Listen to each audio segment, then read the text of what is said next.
Hello, everyone, and welcome to the final day of the 2021 HundrED Innovation Summit. I'm Mariah O'Mara, and I will be the host for today's session, 5 Successful Strategies for Fostering Social and Emotional Skills in Students. Over the last 2 days, we have taken a trip around the world, exploring topics like girls' education, learning environments, equity, crisis education, parental engagement, and so much more. We also have a few workshops left, so if you missed any of the other sessions or are interested in learning more about what's next on the agenda, check out the video notes down below. We also asked you, the HundrED community, to share with us what Summit 2021 looks like for you. We were thrilled to receive your images and videos, and it really did help us take a trip around the world. It was great being able to see you and connect, even virtually. In this hour, we are going to be talking about the importance of connections, specifically the skills needed to make them. This topic could not be more relevant given what we have collectively gone through these last 2 years. School closures caused by the COVID pandemic have forced kids and adults around the world to face remote learning and isolation. The reduction of social interactions, physical activity, and play, combined with increased emotional stress, have affected students worldwide. And I don't know about you, but am I the only one who now has trouble navigating social situations? How did we end conversations before Zoom? Can I just walk out of the room? I'm struggling with feelings of anxiety and insecurity, and I'm an adult.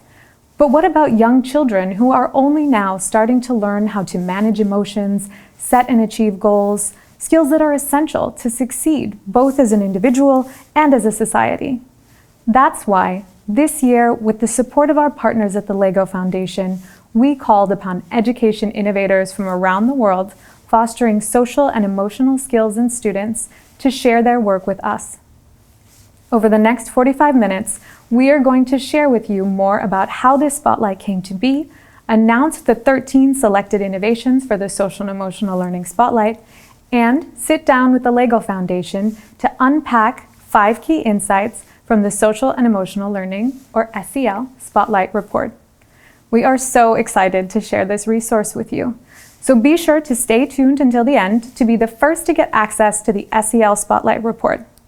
To get started, we have a message from a very special guest. We have Nasima Razmyar, the Deputy Mayor in charge of Education and Training at the City of Helsinki.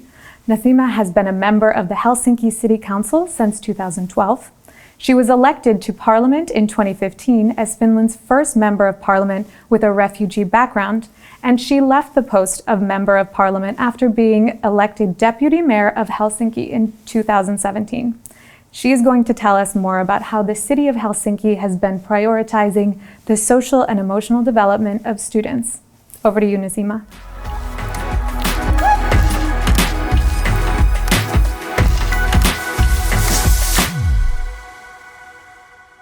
A warm welcome on behalf of the City of Helsinki.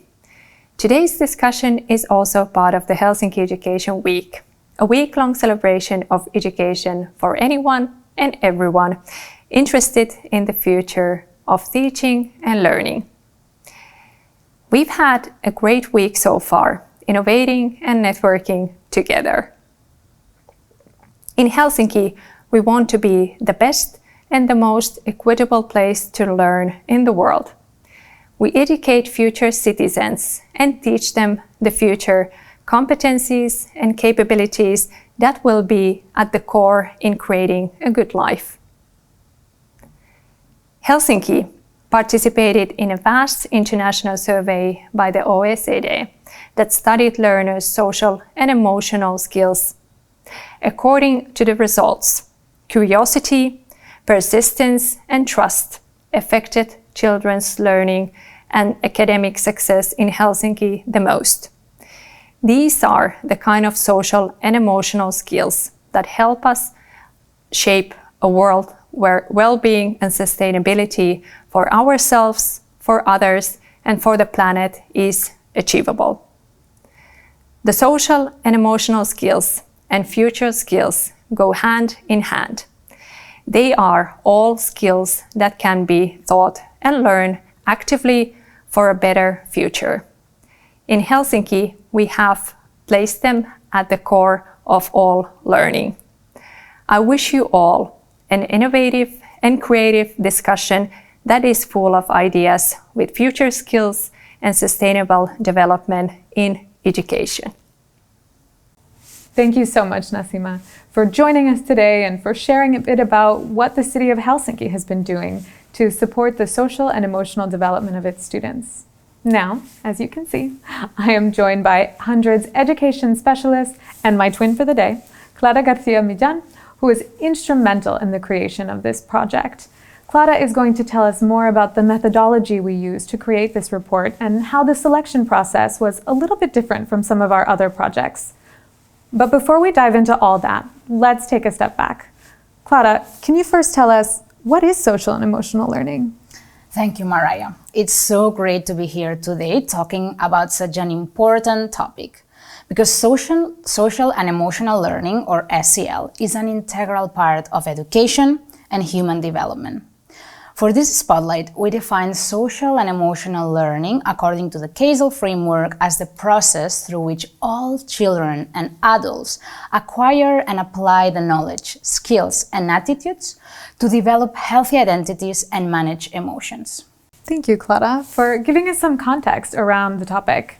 Now, can you tell us what fostering these skills in children can result in? Throughout our work on this project, we found that fostering SEL in students leads to improved life outcomes, both on the personal and the professional side. Children have complex emotional and social lives. However, often in schools, we put aside their feelings and relationships to focus on academic performance, even though we know that students' emotions affect their academic performance and vice versa. That actually makes a lot of sense. And speaking from my own experience, I don't really think that my social and emotional well-being was given a lot of weight in the early days of my education. Although admittedly, that was quite some time ago.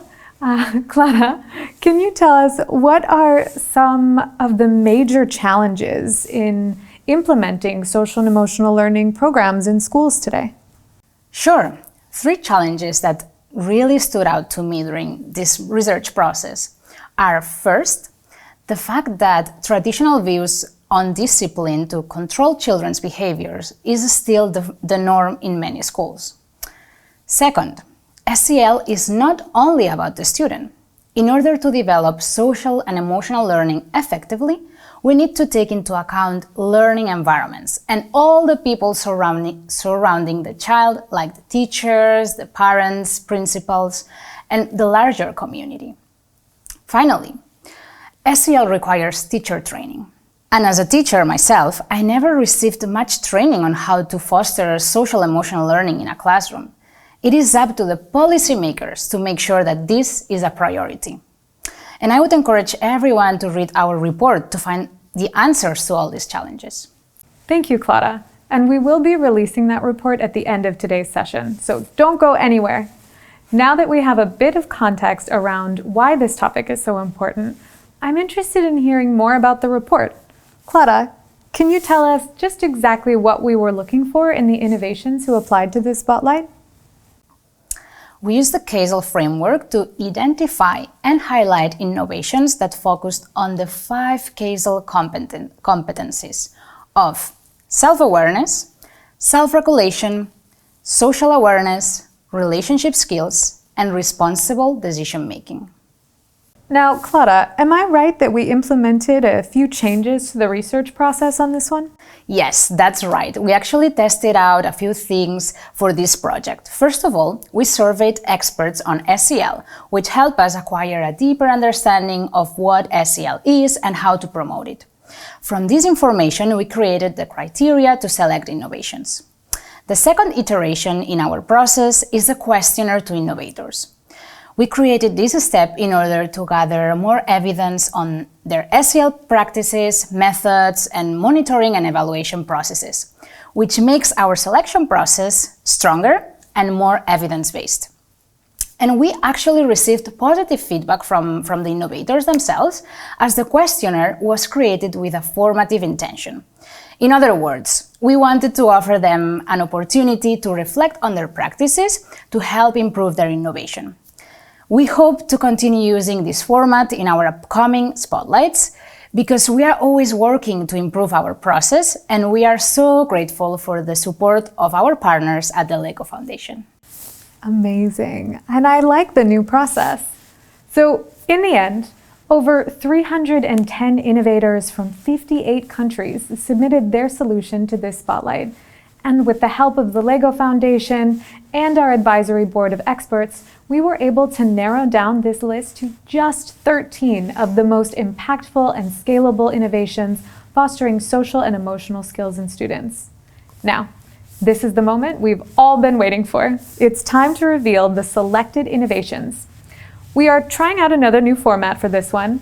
Over the past few months, our project manager, Raki Nair, and I have been working with the innovators to put together a short video series to capture how these innovations are developing social and emotional skills in students. We broke this series into 3 parts based on the CASTLE framework. Throughout this video series, and with the help of our selected innovators, we will tell you more about each innovation and how they address the area of competence. Now, to be clear, each innovation addresses multiple competencies, but in this series, we will focus on just one per innovation. We will start with self-awareness and self-regulation. Clara, would you mind defining these terms for us? Sure. When we say self-awareness, we mean the ability to understand one's own emotions, thoughts, and values, and how they influence behavior across contexts. And by self-management, which is a bit similar but different, because this one focuses on effectively managing one's emotions in different situations to achieve goals and aspirations. So it is all about learning how to understand and manage our emotions. Okay, got it. Well, thank you, Clara. And with that, we are pleased to present the first selected innovations for the SEL Spotlight.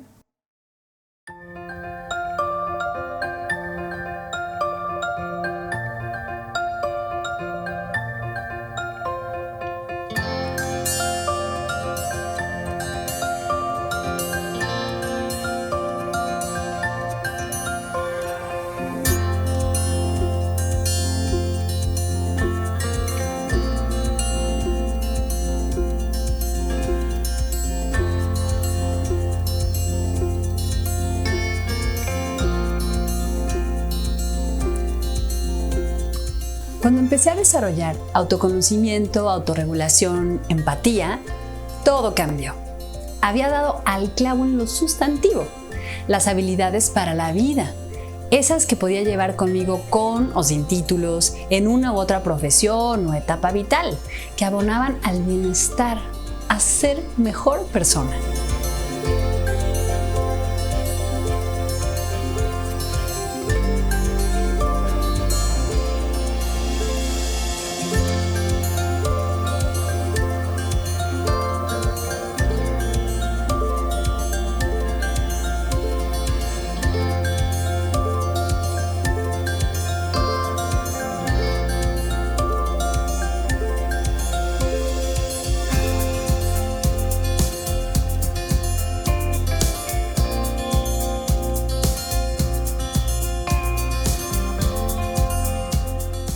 El autoconejo aplica estrategias que abordan al estudiante, permitiéndole identificar sus emociones particulares y aprender a manejarlas de manera positiva.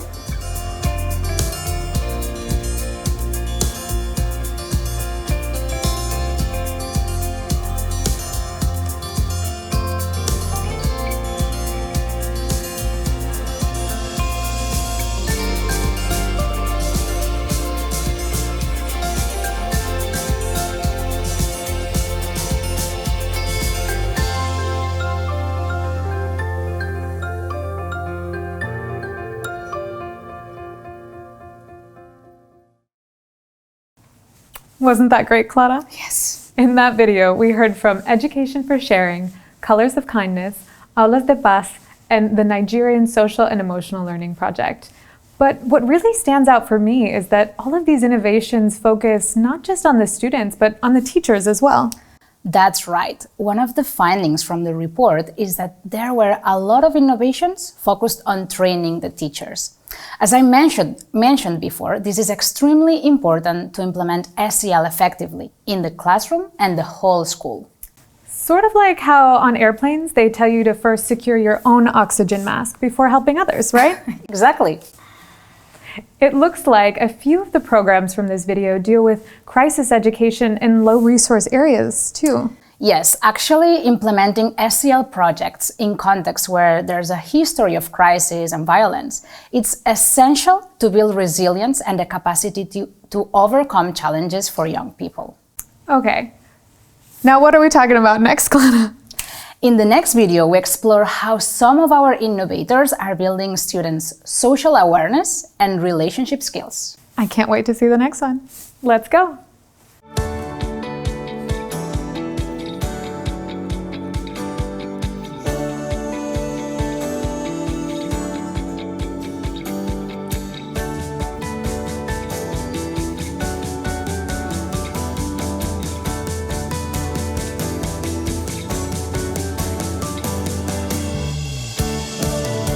Teachers undergo 2 full-day workshops, self-experienced workshops in a year with learning curve facilitators, which focuses on creating safe environments. Teachers translate this into the classroom with an age-specific curriculum, which actually ensures exploit and consistent SEL instructions.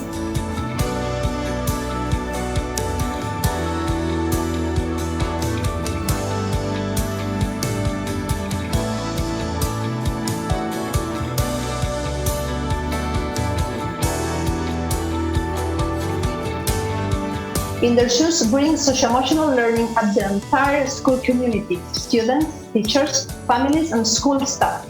And its learning method is based on a peer-to-peer cascade dynamic.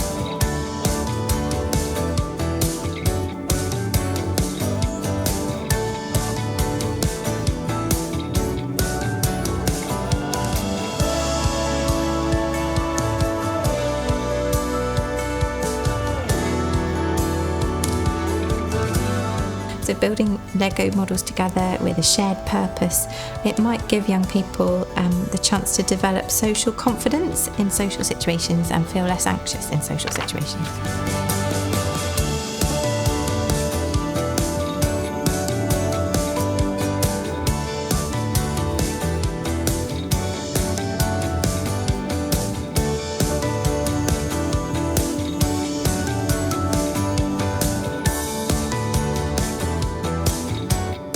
I was getting feedback from 9th grade students who used the first version of Give Thanks in my school.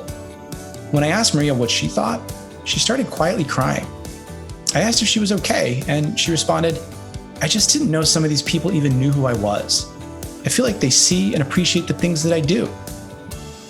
Maria's response deeply affected me, so much so that it led me to step away from teaching and start Give Thanks as a nonprofit. Helping create positive relationships and inclusive school communities where all students feel safe, valued, and connected became my focus and the mission I continue to pursue today.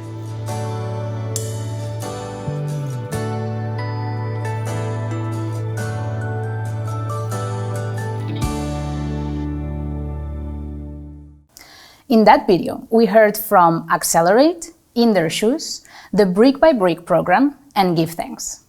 I'm not gonna lie, I got a little bit choked up on that last one. I know exactly how Maria feels.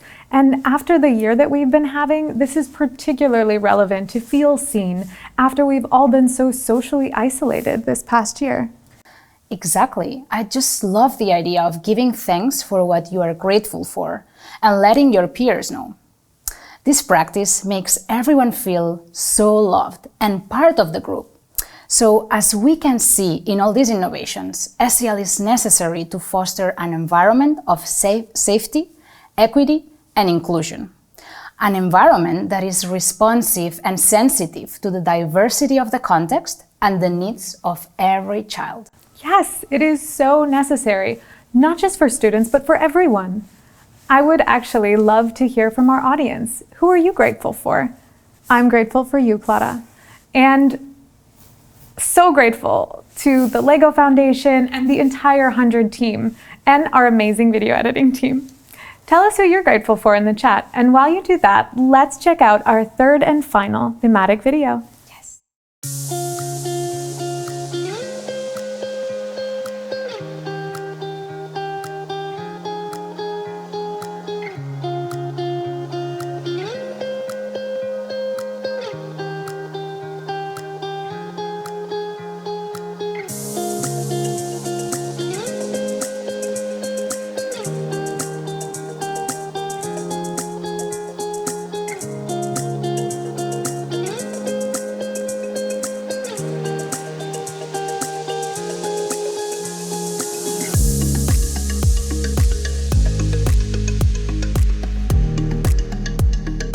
We deal with our participants as we provide safe space to them.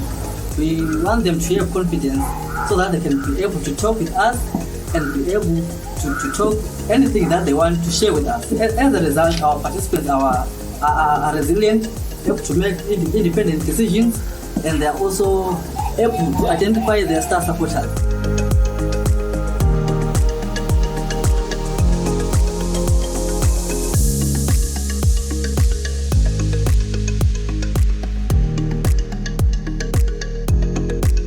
Responsible decision making is about choosing constructive and respectful options, and it includes generation of options, critical thinking, and analysis of consequences. HundrED Team Alianza Educativa.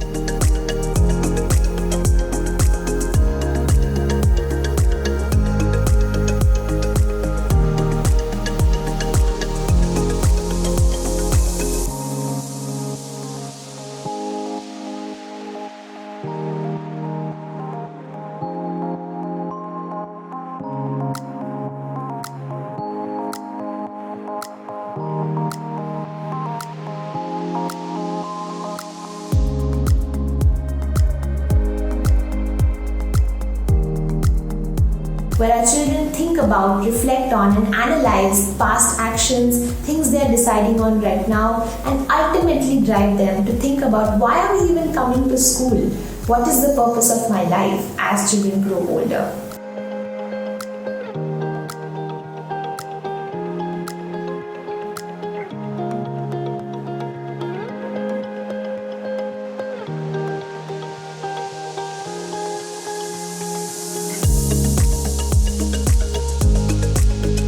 Kernels are really these core ideas that show up in lots of different programs as sort of common strategies or practices that support specific social emotional skills.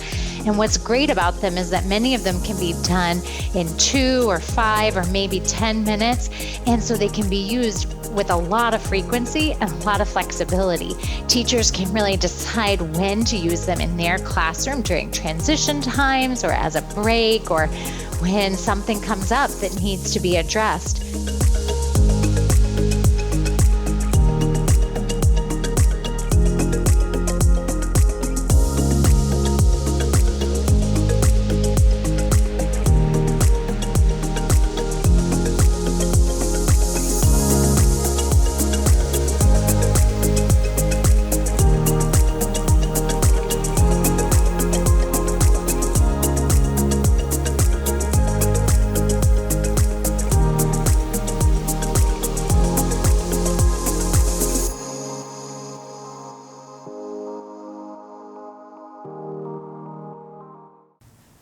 In that video, we saw grassroots soccer, skills core, Navegar Seguro, Lapia Foundation, and SEL kernels of practice. Making responsible decisions is definitely something I could have used help with as a young adult. A huge round of applause to all of our selected innovations. Which one stood out the most to you? Let us know in the chat. Next, we will hear from our head of research, Crystal Green, who recently sat down with Paul St. John Frisoli, Senior Program Specialist at the LEGO Foundation, to discuss the 5 key strategies for fostering social and emotional skills in students. Over to you, Crystal.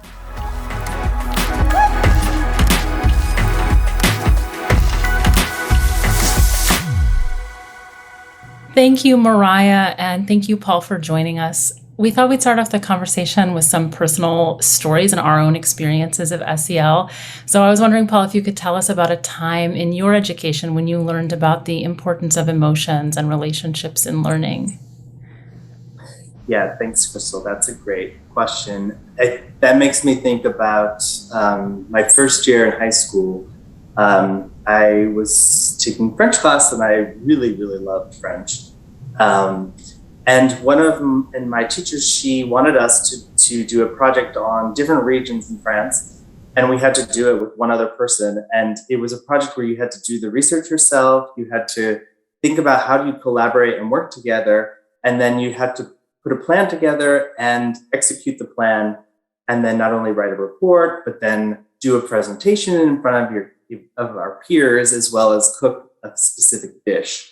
So this example of like group work was really interesting because it helped us work together and figure out what our both strengths were, how we would put a plan together and operationalize the plan.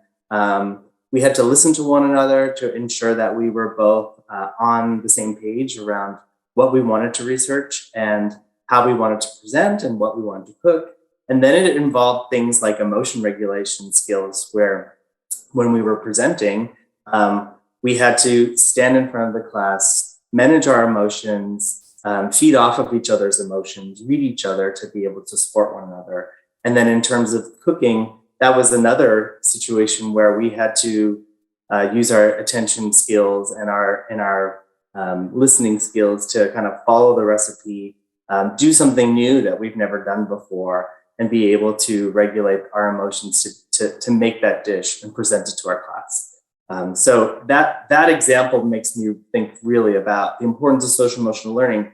And it wasn't specifically a SEL curriculum, but it involved SEL skills in the process. And I think that's an example of how SEL can be integrated within subjects, but it's also something that SEL can be an explicit domain discipline as well.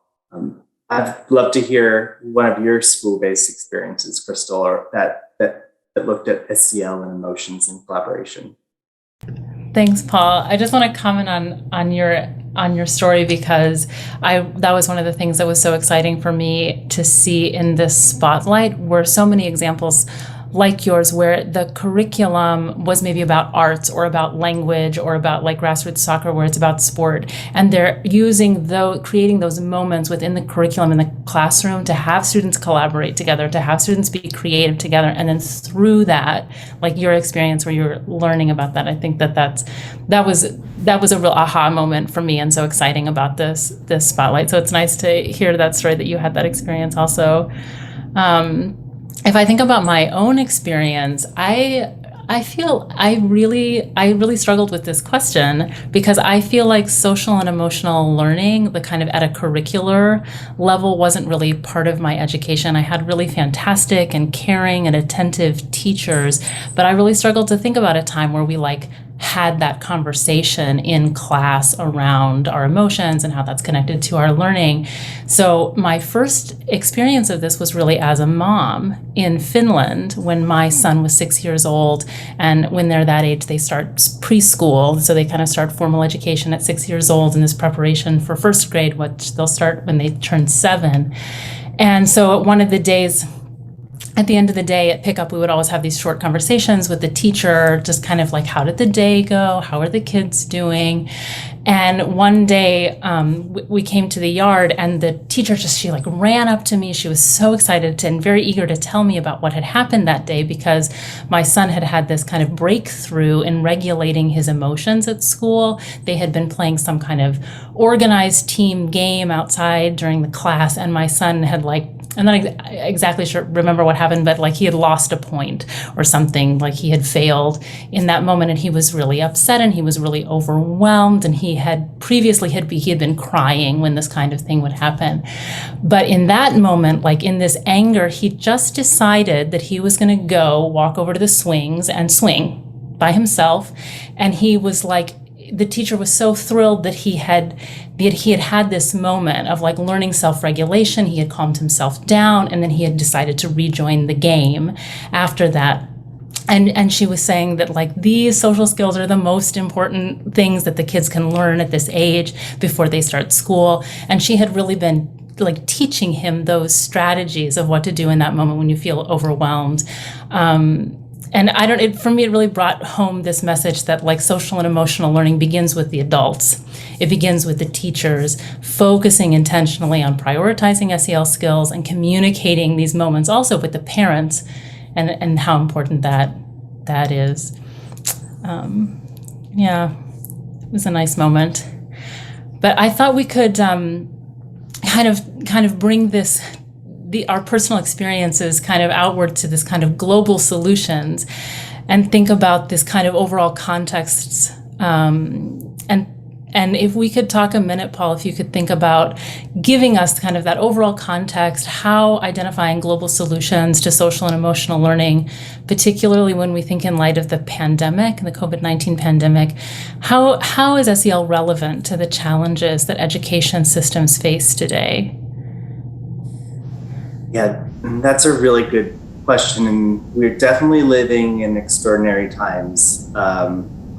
With the COVID-19 pandemic, with post-COVID, we've been learning a lot at the foundation through our programs, for example, that social emotional well-being is like so important. We just did a study of all of the different grants that we've provided around COVID-19, and SEL came out on top as one of the major topics that we need to continue to address, and that really needs like further addressing throughout the years. We've learned that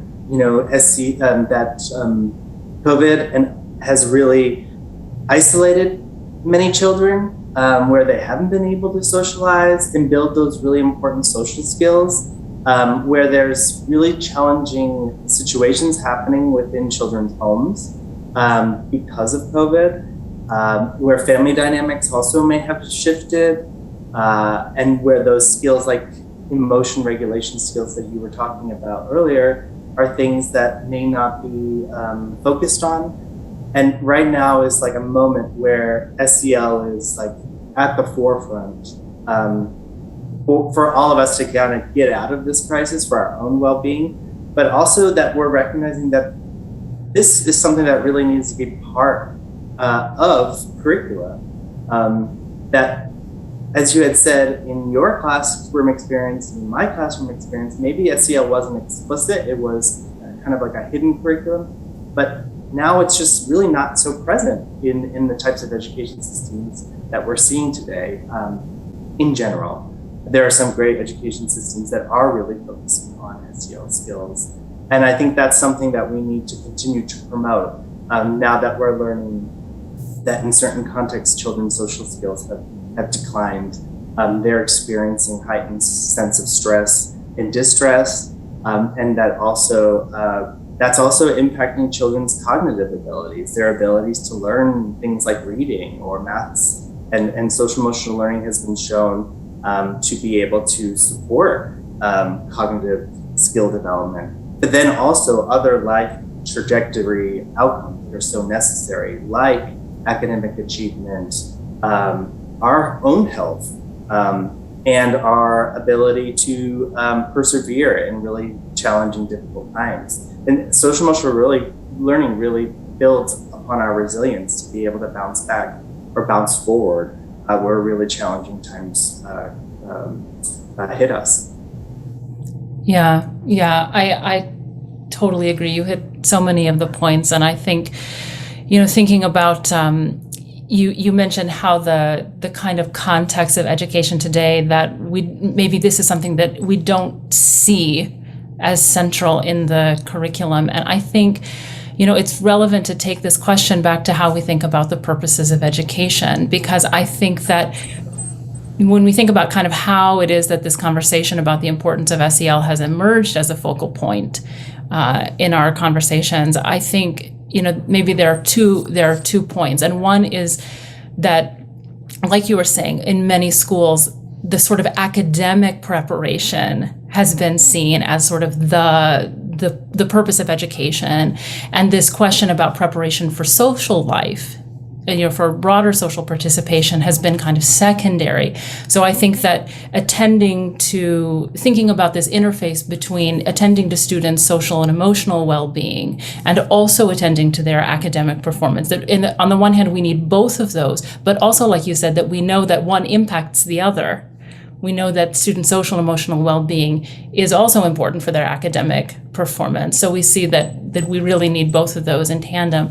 And the other thing that I think that now we're seeing social emotional learning emerging as an important piece, it has to do also kind of with the sense of classroom management. When we get kids back into the classroom and we think about how do we manage discipline in schools, and when as our sense of classroom management evolves to a more kind of trauma-informed way of dealing with students, when we think about restorative practices in the classroom, a lot of these have to do with attending to the social and emotional lives of students as a way to help them move forward. And that's, if we move on to kind of the third point, that was something that I also really appreciated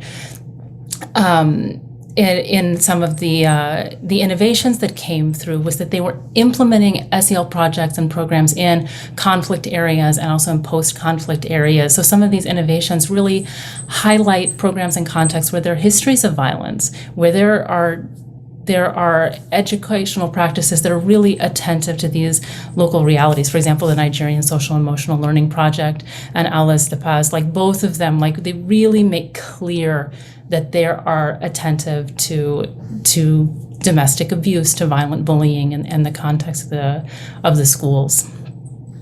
And this is an area where I've been doing a lot of work. It's currently part of the work I do at the foundation and in previous roles in humanitarian contexts, where we know that children in many of these contexts have had experience, multiple extreme adversities that have an impact on their ability to like process information and their ability to regulate their emotions. And that's often called like a toxic stress response, where children are in kind of a fight or flight mode, and they may act out, and they may not have those skills to be able to kind of like process those really challenging experiences and emotions. And I have seen social emotional learning programs in these contexts, in humanitarian and conflict-affected contexts, make real differences, where parents have come up to us working in these contexts saying, like, I noticed a complete difference in my child, or a teacher articulating like how their classroom environment has totally changed because of these social emotional programs themselves.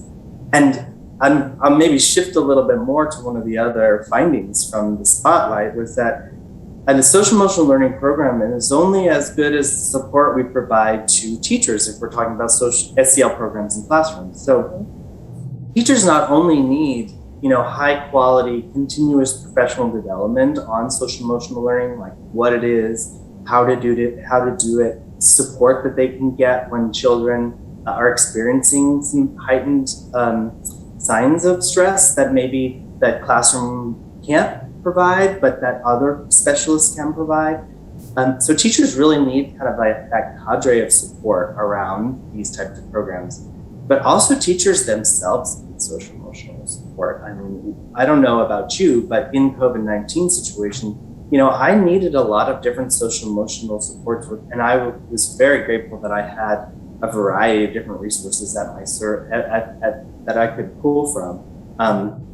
But we say that, children can only be well if teachers and caregivers themselves are well, because then caregivers and teachers are also able to demonstrate social emotional competencies and kind of role model that for children, and create that safe, enabling environment that the Spotlight really talks about.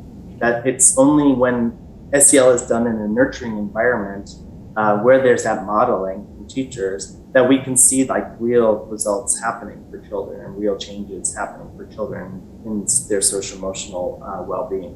Yeah, absolutely. So the teacher well-being is also a very important aspect that we need to get right. And also we need to get it right, not just so that teachers can support children, but so that teachers themselves as professionals feel good, and that they stay in the profession, they feel valued and respected. So yeah, that's just kind of ripping off of what you're saying, but it's also interconnected.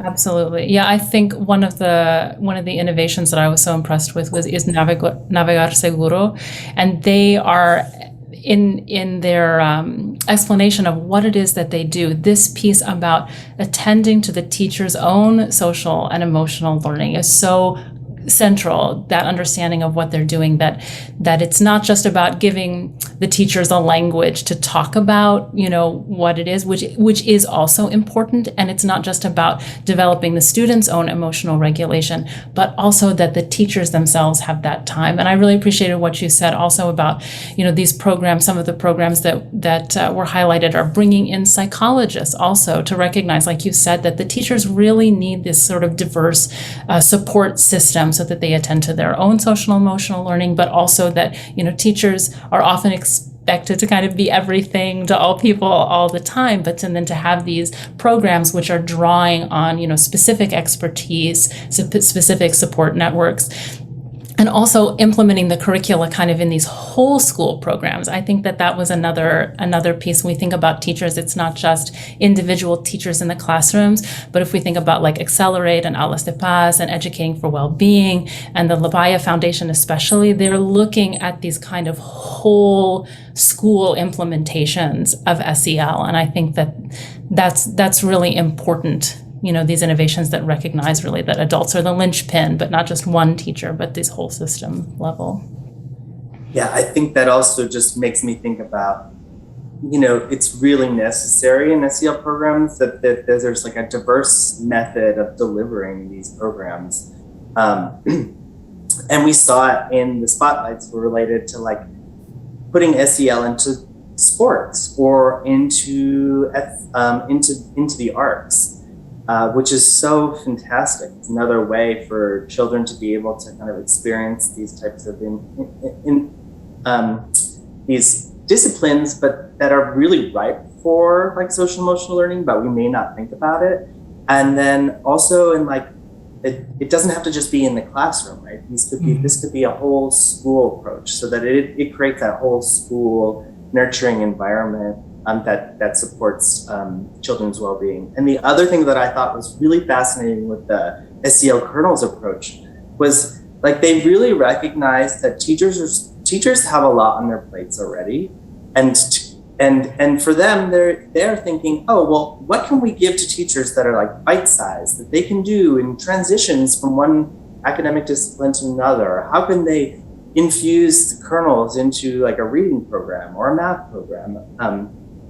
And I think that's a really innovative way to think about SEL around like bite-sized chunks of activities that can be spread out throughout the day. And we also know that those types of approaches where SEL gets kind of inculcated throughout the day, like that's more exposure to these messages around SEL, and children will be more likely to like uptake some of the learnings and the objectives of what those lessons are trying to do. Yeah, SEL Kernels of Practice is one of those, like, it's so inspiring, just like you're saying, because they can take these little pieces. And I think that especially for teachers thinking, okay, this is SEL, of course we need this, but how in a very practical way do we start the day with an SEL practice or when the children are coming in? And I think that those like very concrete kernels, those very concrete practices, the teachers, I think I think that's so exciting, because when we think about how is it that we can scale the impact of these programs, and of course that's something that HundrED is always really interested is things that could be transferable to other contexts, and the SEL Kernels of Practice is, I think, really one of those examples where it's so easy to see how you could kind of modify all of these different examples into different contexts. And then I want to go back again to what you had said about grassroots soccer skills and the drama and arts theater, because I think that it's so wonderful to think about how innovators take advantage of the collaborative dynamics and creative activities that can take place in these different places. And that's one place that I was so excited in the spotlight to see this I don't know, to kind of see Lego in that, because Lego is all about creativity, you know, and just the students having the possibility to be dynamic. And I really love to see that some of these innovations are taking those moments where students' creative activities are then become a place and a format for social and emotional learning to happen in these really dynamic ways. So, and oh, sorry, but I was just going to say that just gets me even more excited, because at the foundation, we're really thinking about like, how can we support children to become creative, engaged, lifelong learners? And we know that learning through play is one way to do that. It's one of the cornerstones of who we are at the foundation. And we're looking at how does learning through play support children's social emotional learning? And we see it as a vehicle to support children's social emotional learning in order for children to develop those holistic skills that we know are so necessary. So they're cognitive, creative, physical, emotional, social skills. And I just see social emotional learning and what you've been able to demonstrate in these spotlights, this like really shines that light on why SEL really helps to develop those breadth of skills. And I really am excited for people to dig into the spotlight and to really check it out and get inspiration on how social emotional learning can really have a real impact on children and their well-being. Thank you so much, Paul. I guess I'll let you, if you have any final comments, then this is the time, and then we'll pass it over to Mariah.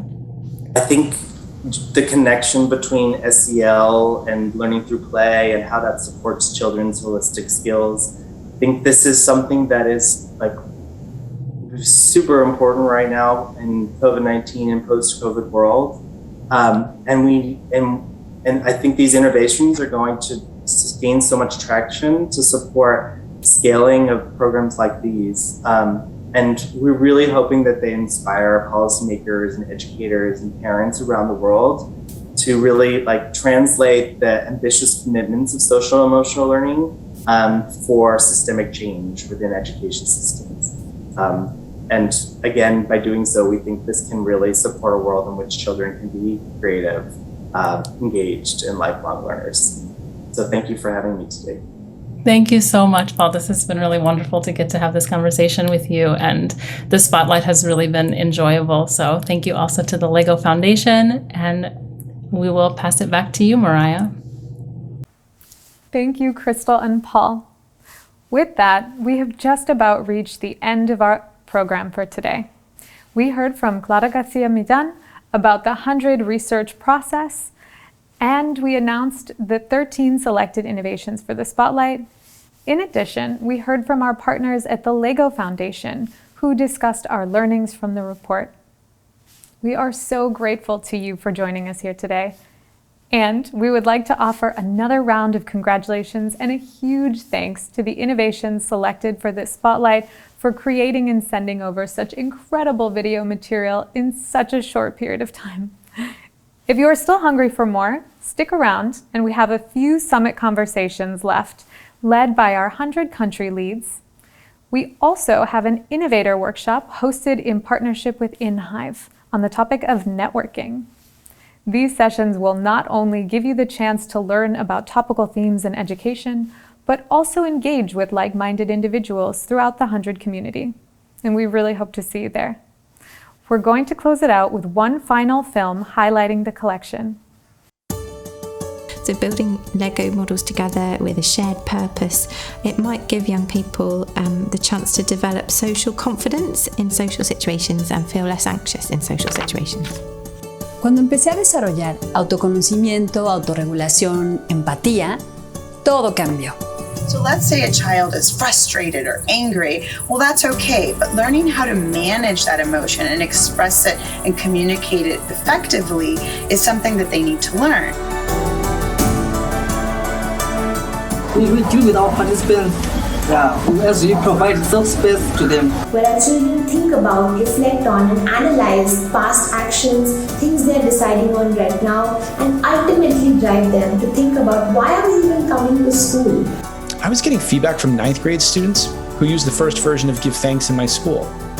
When I asked Maria what she thought, she started quietly crying.